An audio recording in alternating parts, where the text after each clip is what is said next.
Mercredi le 9 mars, bienvenue en prenant votre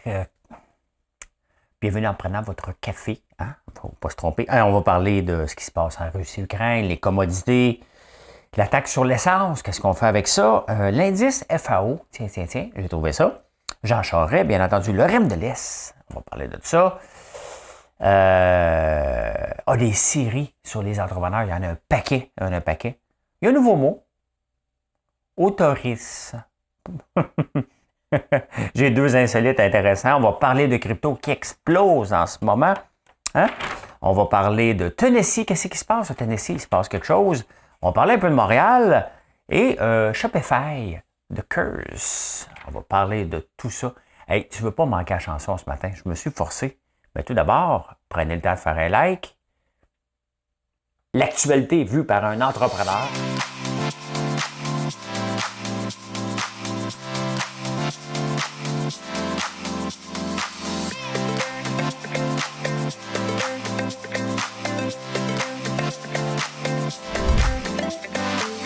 Ça bulle, parce que des fois j'ai des bulles, mais ça bulle.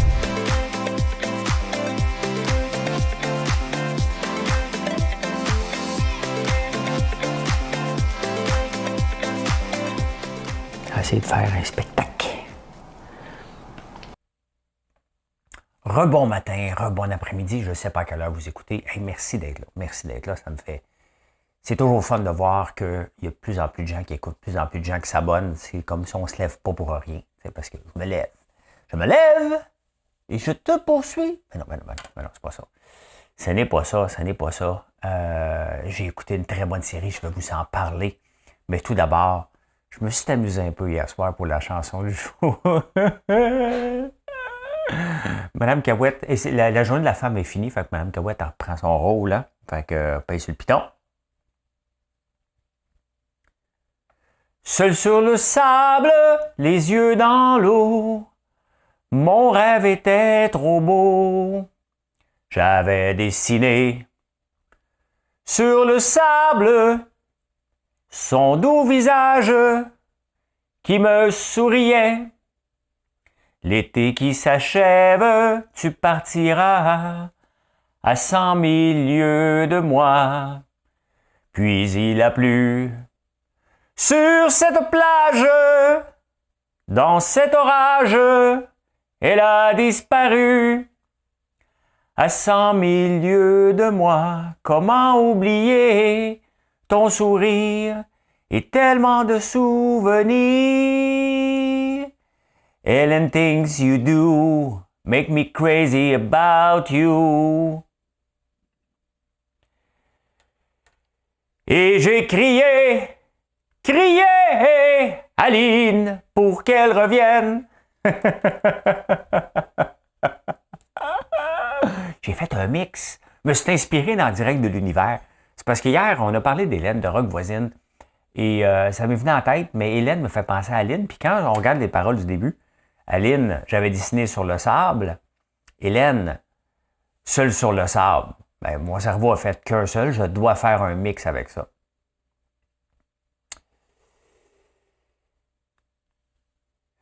Ça a donné ce que ça a donné.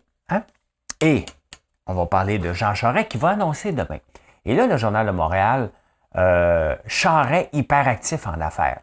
Ça fait 10 ans qu'il a pris sa retraite de... tu prends-tu ta retraite comme premier ministre ou tu te fais sacrer dehors? Ben, peu importe les raisons, t'as pas pour rester à rien faire. Le gars, c'est un hyperactif. Et il y a des contacts. Imagine-toi, tu t'appelles Jean Charest, tu es un ancien premier ministre. Hein? Qui ne veut pas t'avoir sur ton board, sur ton conseil d'administration? Hein? Denis Coderre a eu de la facilité sur à peu près tous les conseils d'administration possibles.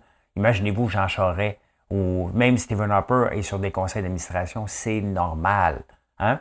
Puis là, ils disent même, il a été membre du... a été prononcé en faveur de l'application de sous direction, nommé au conseil... c'est ça. Il a été nommé au conseil du Canadien national et la patronne n'a pas le juste anglais. Puis là, Charest, lui, s'était prononcé en faveur de l'application de la loi 101. Fait que, oh là, regarde, il pile sur ses valeurs pour l'argent. Ben, Non. Il y a une différence. Tu peux travailler juste en anglais, là. Il faut arrêter de capoter avec les liens d'affaires. Il n'y a rien à voir avec un ancien politicien ici puis les liens d'affaires de Poutine. Hein, on s'entend, là. C'est normal qu'il ait le goût de continuer à travailler, qu'il puisse continuer à travailler. Et des fois, les journalistes cherchent tellement des bébites. Ben oui, il a le droit de monnayer son ancien premier ministre Ria. Je sais que ça se dit pas, mais c'est parce que, ils peuvent pas inventer des noms pour quelqu'un qui est pour 10 personnes dans le monde. Là, hein? Il y a des limites. Hein? Il y a des limites. Mais il va s'annoncer demain. Honnêtement, je pense pas qu'il va rentrer. Il faut qu'il convainque tout le Bloc québécois à voter pour lui. On s'entend-tu que le Bloc québécois aime pas Jean Charest? Après ça, il faut qu'il aille tasser la gang de redneck de l'Ouest. Hein? Il s'attaque à quelque chose de gros, mais bon, il a l'expérience, c'est lui qui va faire ça. Le prix du pétrole, on va regarder ça, toutes les denrées augmentent en flèche. Et le premier ministre de l'Alberta a décidé de couper la taxe sur l'essence, la taxe provinciale sur l'essence. Et Éric Duhem, il dit, faut qu'on fasse la même chose ici au Québec. Il est tellement opportuniste, Éric Duhem. Hein? Il prend rien de lui. Il regarde ce que les autres font. S'il y a un mouvement qui est populaire, il s'en va là-dedans. Il n'a rien inventé. Là. Il n'amène jamais quelque chose de nouveau, Éric. Hein? Il est toujours en train de suivre à la trace. C'est sûr que c'est populaire de couper la taxe. Hein? On veut payer moins cher. Est-ce que ça va résoudre le problème? Vous ne comprenez pas. Hein? L'affaire, c'est que, n'oubliez pas là, que le capitalisme a horreur du vide. Tu coupes la taxe, il monte les prix.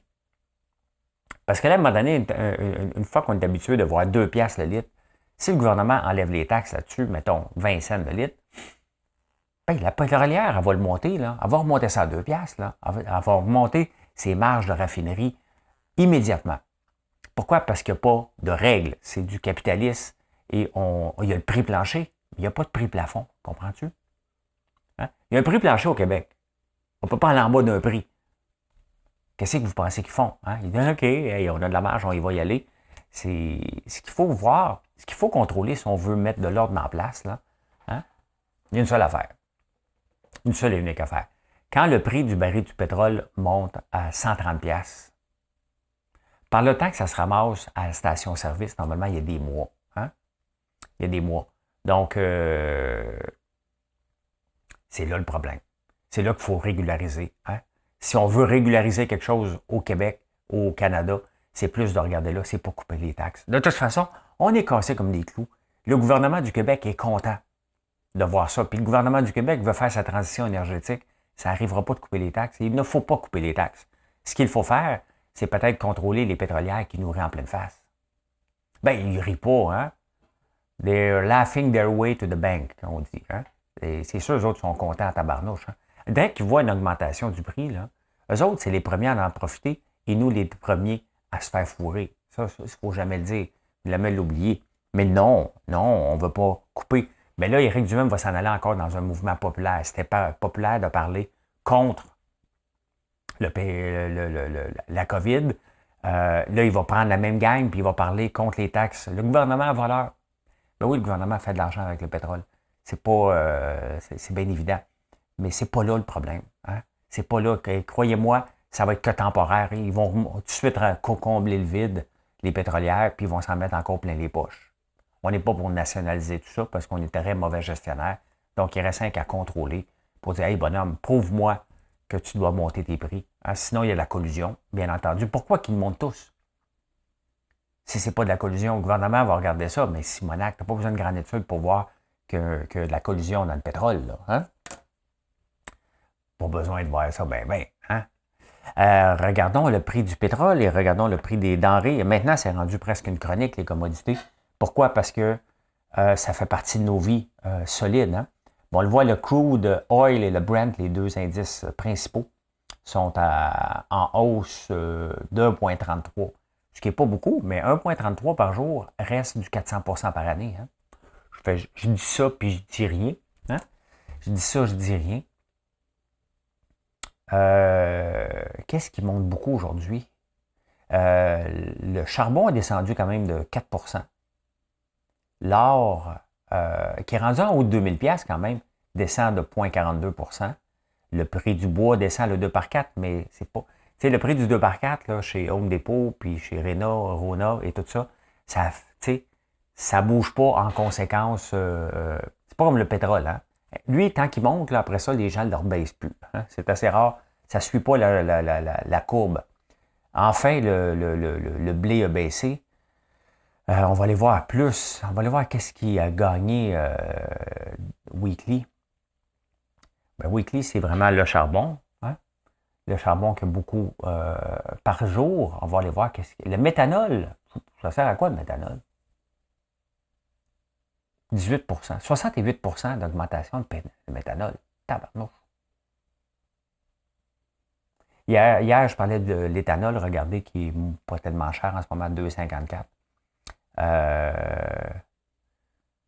Le soybean monte beaucoup. Hein? Le bitumen doit être dans le... Et quoi d'autre? Quoi d'autre qui monte aujourd'hui? Ben, c'est pas mal ça. C'est pas mal ça. Hier, il y a quelqu'un, je parlais d'éthanol, hein, que ça ne remplit pas tellement ses valeurs. Puis là, il y a quelqu'un qui travaille dans une usine d'éthanol, puis il me dit « Hey, fais-nous pas mauvaise presse. » Sincèrement, je ne veux pas faire mauvaise presse à personne, bien entendu, mais il faut juste être logique. Il faut juste être logique. Et croyez-moi, si l'éthanol est rentable, tu sais, pour les cultivateurs, là, on s'entend, là, si c'est rentable, on va on va faire pousser ce qui est rentable.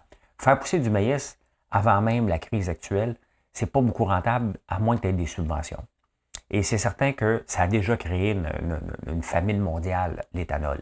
Pourquoi? Parce que les pétrolières disent, OK, il faut qu'on mette, les gouvernements ont dit, il faut qu'on mette jusqu'à 10 à 15 % d'éthanol dans le pétrole. Et ça a parti en fou, puis il y a eu des famines, fait que les gouvernements ont arrêté ça. Il y a des peuples qui crevaient de faim parce qu'ils n'étaient plus capables. On ne produisait plus du maïs pour l'alimentation, on produisait du maïs pour le pétrole. Et là, on se rend compte que les valeurs, étant donné qu'il faut le semer, hein, faut le récolter, il faut le faire sécher, parce que le maïs, contrairement à bien des céréales, il faut les faire sécher avec des gros brûleurs. J'ai un silo là, qui produit 2,5 millions de BTU. On brûle 400 gallons de propane par jour lorsqu'on le fait sécher. Ça dure peut-être 3-4 jours, mais c'est intense. Il y a une flamme immense pour faire sécher tout ça. Donc,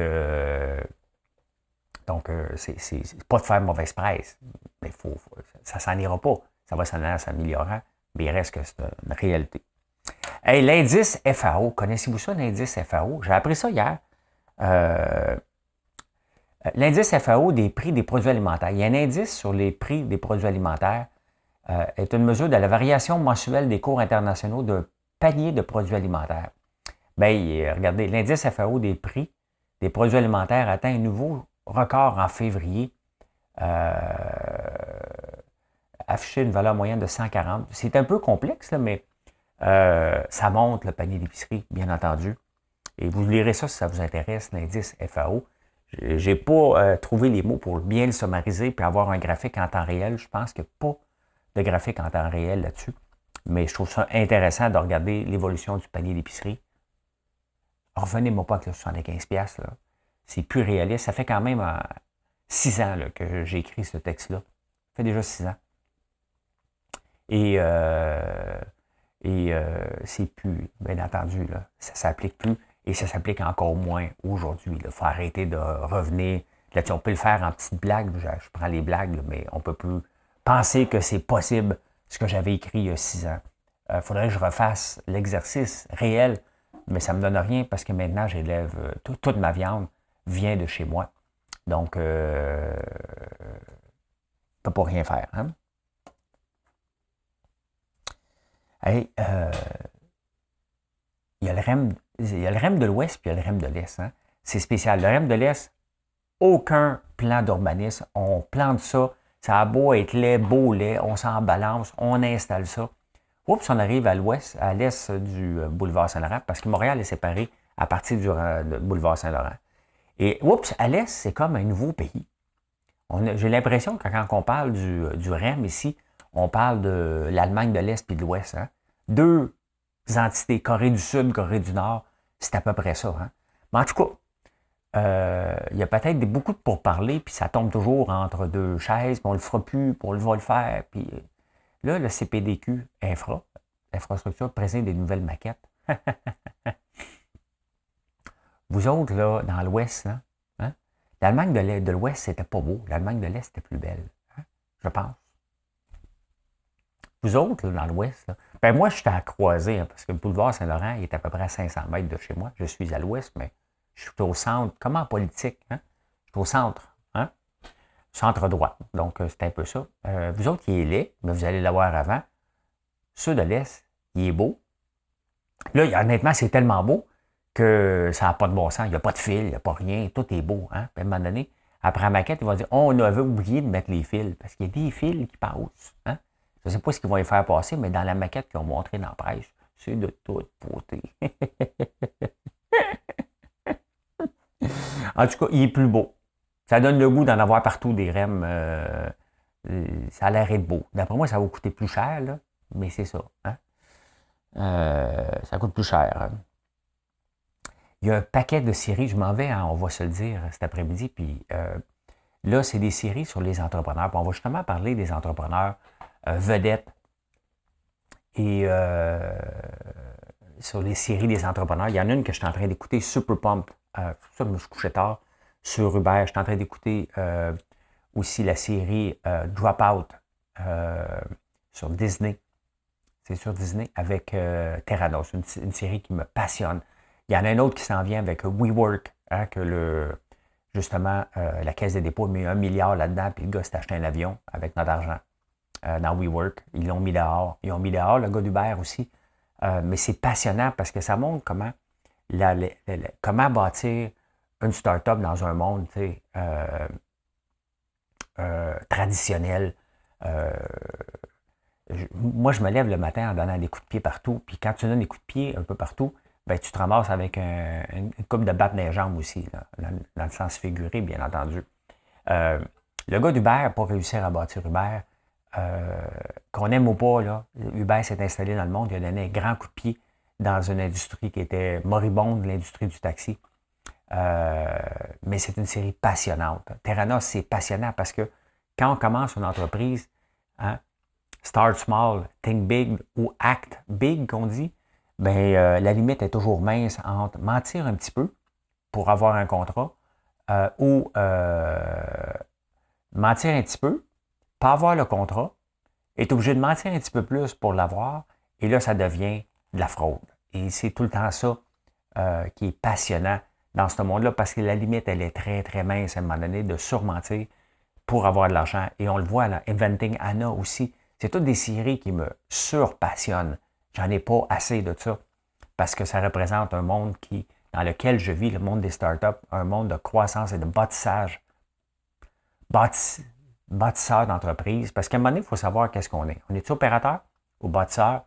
Comme Marilyn, elle est une opératrice. Hein?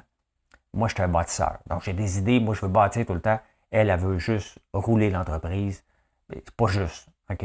J'ai déjà été opérateur, moi aussi. J'étais bon, mais je me suis rendu compte que j'aimais mieux bâtir. Et Elon Musk en est un aussi. Jeff Bezos, donc à grande échelle, mais c'est passionnant. Puis il y a un paquet de séries là-dessus. Tant mieux, ça me fait sortir des séries de meurtres. Enfin, Netflix et les autres applications me présentent autre chose. Puis sans compter Clarkson Farm. Hein? Quelle passion de ferme. Je ne comprends pas qu'il n'y a pas un Clarkson Farm québécois. Lambert Farm, il me semble que je suis producteur, je saute là-dessus.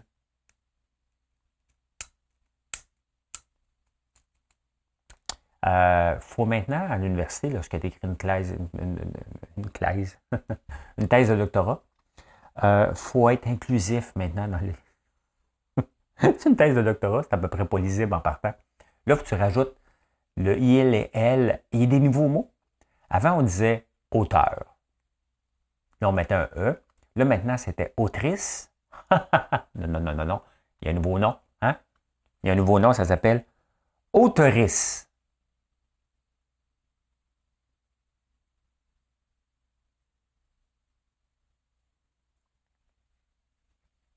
C'est d'apprendre ça maintenant aux enfants. Hein?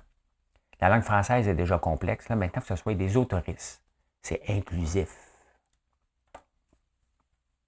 Comme Marie-Claude sur son Twitter, elle marque Marie-Claude I et elle. Tu sais, à un moment donné, il ne faut pas capoter. Il ne faut pas capoter. Il ne faut pas capoter. Je l'ai dit 3 fois. Ne capotons pas. La Russie, l'Ukraine. Hein? La Russie, l'Ukraine. La semaine passée, j'ai perdu accès à Press Reader, mes journaux internationaux, une cyberattaque. Hier, Spotify a tombé. Cyberattaque. Hier, Discord a tombé. Discord, c'est quoi? C'est un réseau de discussion très, très utile lorsque tu fais des investissements en crypto, entre autres, qui sert aussi au gaming beaucoup, a tombé. Un autre, je ne sais pas si c'est une super attaque, mais ça a tombé pendant un bon bout. Et on le voit, c'est ça la nouvelle guerre, hein, faire tomber les sites un peu partout. Donc, on a vu ça hier. Il y a Coca-Cola hier qui a décidé, et puis vous voyez comment c'est sensible, hein, mais que Starbucks, McDonald's aussi, tous des grands qui avaient dit non. Puis je vous montre qu'est-ce qui arrive lorsque il y a eu un mouvement de boycott envers Coca-Cola. Je suis actionnaire un petit peu de Coca-Cola. C'est minime, je n'ai pas un mot à dire. Là. Mais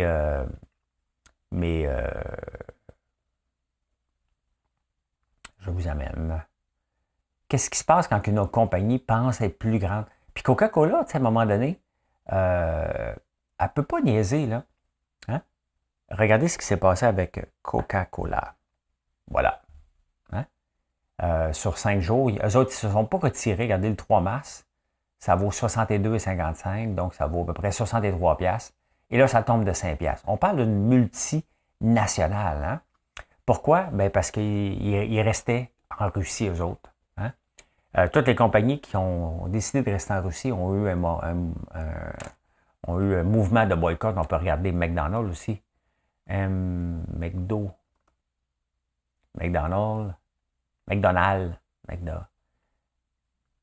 Même chose, hein? Donc là, ils ont remonté, mais McDonald's aussi a baissé parce qu'ils ne voulaient pas se retirer. Là, ils ont décidé de se retirer, de payer les employés qui sont là. Mais on le voit, la perception mondiale, hein? C'est pas tout le temps les dirigeants. À un moment donné, tu n'as pas le choix. T'sais. Shell a acheté du pétrole russe, a mangé une volée aussi. Shell va bien quand même là, maintenant. Mais on le voit que les compagnies sont gérées aussi par les émotions boursières. Hein? Si les investisseurs se poussent, et Coca-Cola, vous vous souvenez quand Ronaldo, dans la Coupe du Monde, je pense, il y avait du Coca-Cola, puis il dit « je ne boirai pas ça ». Ça avait planté aussi. Donc, c'est très sensible, la relation avec les consommateurs. On ne peut pas les niaiser. Les consommateurs, c'est nous. Hein? Si on voit qu'une compagnie continue à faire affaire en Russie, ben ça nous dérange. C'est sûr qu'il faut penser au peuple russe. Mais d'un côté, on le sait que tous les profits de la Russie s'en vont dans les poches de Poutine et des oligarques. Donc, qu'est-ce qu'on fait avec ça? Pour le moment, je pense que c'est mieux de boycotter et de pas de boycotter, mais de ne pas faire affaire avec la Russie. Pendant un méchant bout, c'est pas demain la veille que ça va revenir. Hein? Parce que cette guerre-là est longue et les dommages collatéraux sont là pour longtemps. Là. Ce qu'on voit de l'Ukraine est en train de se faire démolir. Ça ne se rebâtira pas immédiatement quand même s'arrêter aujourd'hui. Là. Rions un peu. Dans la guerre actuelle, les Russes et des Russes célibataires qui sont sur Tinder. Et là, les Ukrainiens utilisent Tinder pour spotter les militaires russes parce qu'ils peuvent voir, hein, swipe à gauche, swipe à droite dans un rayon. Donc, tu peux dire, moi, j'aime un Russe, hein, mettons des Ukrainiens, j'imagine, hein, dans tes critères Tinder. Et là, tu les vois se déplacer sur le terrain. Qui aurait cru que Tinder serait impliqué dans une guerre? Ben voilà. Hein? Hier, le UK, hein, l'Angleterre et les USA, les États-Unis, ont annoncé qu'ils arrêtaient le boycott des produits pétroliers russes. Ça a pris du temps de dire cette phrase-là. Hein? On embarque dans une guerre froide entre la Russie, surtout pour les États-Unis. Là, laissez les États-Unis mettre leur pied à terre, le UK va mettre leur pied à terre, le Canada aussi. Mais étant donné qu'on ne peut pas exporter notre pétrole facilement vers les États-Unis, vers l'Europe, parce qu'on n'a pas le moyen de passer de l'Alberta facilement vers, vers l'Atlantique, il va peut-être avoir quelque chose qui va se faire dans Terre-Neuve. Mais le problème, tu ne bâtis pas une usine de gaz naturel liquéfié. En temps de le dire, là, ça prend des subventions, ça prend des lobbies, faut que tu construises. On parle d'un projet de 5 ans. Mais sauf que, techniquement, dans 5 ans, la situation russe, Ukraine, ne sera pas réglée encore. Là. Ça ne sera pas réglé dans 5 ans. Là, hein? Fait que, oui, il y a des opportunités. Sauf que, lorsque des situations arrivent comme ça, regardez les sables bitumineux puis l'Alberta, les grands pétroliers disent, nous, on n'investit pas là, hein, supplémentaire parce qu'on ne sait pas si c'est temporaire. On ne le sait pas, ils ne veulent pas être prêts avec des infrastructures. Là, c'est le temps de maximiser les infrastructures qui sont là et augmenter ce qu'ils peuvent en voyant qu'est-ce qui va se passer par la suite avant de relancer des grands projets d'investissement. Il y en a encore qui sont brûlés depuis 2008. Et moi, j'ai fait des placements dans le pétrole en 2012. Hein, des compagnies que j'avais achetées ou des indices. T'sais. Et hier, j'ai frôlé le breakpoint. Donc, ça fait depuis 2012-2014 et ça avait tombé. Je n'ai jamais vendu. Comme quoi, des fois, il faut être extrêmement patient. Extrêmement patient. Eh bien, peut-être aujourd'hui, ça va se passer, je ne le sais pas. Mais depuis 2012, 2014, 2015 que j'avais des titres. Donc, ça fait 8 ans, presque 10 ans. Et aujourd'hui, ben, je ne break pas even parce que c'est pas parce que je revends au même prix que j'ai payé que je fais de l'argent ou que je break even. J'ai manqué l'opportunité de l'inflation. Là, hein? J'aurais pu laisser cet argent-là à la banque à 0% et ça aurait rapporté quand même un petit peu plus que break-even 8 ans plus tard. Il ne faut jamais l'oublier. Le 8% du pétrole américain vient de la Russie, quand même. Hein? C'est 700 000 barils par jour. Donc, le Canada pourrait au moins hein, en exporter vers les États-Unis. Puis là, tu sais, faut pas... la planète a besoin de pétrole. Okay? Les prix élevés vont régler une partie de la situation, mais il ne faut jamais oublier qu'on en a besoin. Et on est un pays éthique, en théorie. Donc, oui, il y a des opportunités d'affaires qui se positionnent. Ben oui. Hein? Regardez, Pepsi-Cola qui chicane avec l'Oblast, ben moi, je suis allé cogner à la porte de l'Oblast pour dire, je peux-tu placer mes popcorn? Ils nous ont donné une commande pour 23 maxi de chaudière. Allez me vider ça. Hein? Il y a des opportunités quand même qu'il faut profiter comme homme d'affaires. Si j'étais dans le pétrole, c'est certain que j'utiliserais mes contacts pour rentrer plus de pétrole aux États-Unis. Le temps qu'ils coupent les vivres là-bas et qu'ils deviennent... Tu sais, Biden, ça fait son affaire. Hein? Il n'y a rien qui fait plus son affaire. Lui, c'est Buy American Act. Il faut acheter aux États-Unis. Donc là, il y avait l'occasion en or de couper les vivres vers la Russie et que les puits de pétrole américains explosent pour que les Américains soient autosuffisants. C'est une maudite... Honnêtement, il l'attendait celle-là sans faire de chicane. Là, il y avait une occasion en or, il fallait qu'il saute dessus. Mais il y a une occasion en or aussi, pendant que les États-Unis s'organisent, qu'on puisse exporter plus de pétrole vers les États-Unis et payer nos dettes. On est endetté au Canada, hein? Pas mal. Ça l'amène la question, bien entendu, des gaz à effet de serre. Hein? Là, le Canada va avoir de la misère à rencontrer ses cibles, bien entendu, si on augmente notre production de pétrole. Mais d'un côté, est-ce que le pétrole russe, il faut regarder globalement, là, est-ce que le pétrole russe, comment il était extrait, c'était quoi les gaz à effet de serre du pétrole russe versus celui du Canada? Il faut regarder globalement là, ce qu'on envoie dans l'atmosphère, ben, ça ne prend pas de temps que ça s'en va en Russie, ou la Russie, ça s'en vient chez nous. Il faut regarder ça. En parlant de regarder ça, ça me fait rire parce que pourquoi qu'on aimait Poutine? C'est parce qu'il se met torse nu. Hein? Puis Chantal Guy, dans la presse, a dit il faut se méfier des gens qui se promènent torse nu.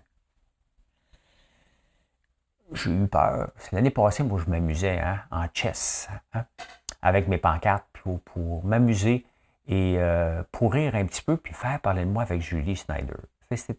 C'était de bonne guerre parce que Olivier Niquet, toutes les fois qu'elle allait faire la chronique, je faisais exprès le mardi pour faire une petite niaiserie sur les réseaux sociaux, sachant que Olivier Niquet était pour parler de moi à la semaine des 4 juillet. Et que voulez-vous, je me tiens en forme. Hein? Fait que je n'étais pas gêné de me mettre en chess. Ben, regardez, Poutine non plus. Donc, c'est certain qu'il dit lui-même, hein, à vous des mises en scène pour ses coups médiatiques, mais quand on le voit torse nu comme ça, ben, ça nous le rendait sympathique. Je ne dis pas que tu es sympathique parce que tu es torse nu, mais ça nous le rendait sympathique un peu. Ben, méfiez-vous des gens qui se promènent torse nu. C'est à peu près ce qu'elle dit, Chantal Guay. Fait que... voilà. Et on s'en va dans le léger. On part tout le temps de la Russie et de l'Ukraine à insolite. Vous faites un like? Non? Êtes-vous prêts? Combien vaut Tesla? Tesla vaut plus que GM, Ford, Toyota, BMW, Daimler, Ferrari, Honda, Nissan, Hyundai, Kia, Subaru, Mazda, Aston Martin, Volkswagen. Avez-vous compris? Tu prends la valorisation de Tesla et tous les grands de ce monde. Vous voyez que ça n'a pas de sens. C'est un culte, hein, Tesla. Et ça n'a pas de sens. Je répète. Hein? Donc, Tesla vaut plus que GM ensemble. On va le faire. C'était quelle chanson, donc? C'était quelle annonce? Écrivez-moi ça dans les commentaires. C'était-tu McDonald's, ça? Pour qu'ils lisaient le menu? Hein? Quelqu'un lisait le menu de McDonald's rapidement. Hein? GM, Ford, Toyota, BMW, Daimler, Ferrari, Honda, Nissan, Hyundai, Kia, Subaru, Mazda, Aston Martin, Volkswagen. Hein? Ça en fait un méchant paquet. Quand même. Hein? Alors, ça, c'est intéressant. L'autre statistique que j'ai pour vous autres. On est à peu près 8 milliards sur la Terre. Hein?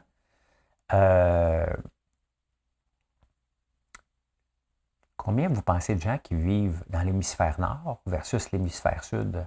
Statistique très intéressante et surprenante.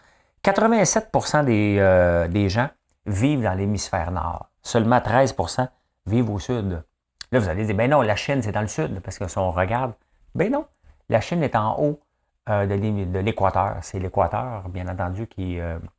ouais, fait qu'on est 87% qui se font geler les... bon, là, je dirais une vulgarité. 87% qui acceptent de geler et rêver. Dans le fond, ce qu'on aime comme peuple, on est un peuple de rêveurs. Hein? Nous, ce qu'on veut, c'est rêver d'aller dans le sud, mais on ne veut pas habiter là-bas, ça a l'air. 13% seulement. Hein? La Floride, en passant, c'est dans l'hémisphère nord. Hein? Le Mexique aussi est dans l'hémisphère nord. Je vais vous parler un peu de crypto. La crypto qui va bien cette nuit, mais très, très bien. On va aller regarder ça. Il y a de plus en plus de rumeurs que le gouvernement de Biden va régulariser certaines parties de la crypto et c'est une bonne affaire. Mais regardez, dans la vie de la crypto, tu as le Bitcoin. Hein? Puis regardez, j'ai essayé de trouver la nouvelle, bien entendu, qui a fait exploser hier ça de 31 000 à 41 000. Regardez, c'est 3 000 points, c'est 7% de journée. Mais c'est ça aussi la crypto. Hein? Tu as l'Ethereum et le Bitcoin qui sont les gros, hein, les gros joueurs. Et là, il y en a un contender sérieux qui s'appelle Luna. Luna, c'est ce que je vous ai présenté plusieurs fois, Anchor Protocol, White Whale. Il y en a un nouveau qui s'appelle Mars Protocol maintenant. C'est des systèmes plus financiers, un peu moins cow-boy, qui prend du temps à être développé. Ben là, regardez, il augmente de 14%. Hein? Donc, il se passe quelque chose avec ce titre-là. Puis bien entendu, ce ne sont pas des recommandations, parce que ce titre-là part de 100$ à 50$, en le temps de le dire, puis remonte à 100$. Il y a beaucoup de fluctuations. Et on ne sait pas si la régularisation aux États-Unis, les règles vont changer vis-à-vis les stablecoins. Et la star du réseau Terra, donc derrière tout ça, c'est un stablecoin. Donc, soyez prudents, mais il se passe quelque chose, peut-être pour remplacer Shiba, les autres. Regardez, c'est tout du 5, du 11% aujourd'hui. C'est énorme comme remontée. Mais c'est ça aussi, la crypto. Puis la bourse ne fait pas différent. Regardez Coca-Cola, hier, en quelques jours, qui part de 63 à 58. C'est tout un débarque. Hein? Donc, aujourd'hui, la crypto va bien. Mais est-ce que ça peut rester longtemps? On ne le sait jamais. Mais regardez le pétrole. L'année passée, le pétrole, en mai 2020, on pouvait être payé pour acheter du pétrole tellement qu'il était mal pris avec ça. Il y a eu un problème informatique, je dirais.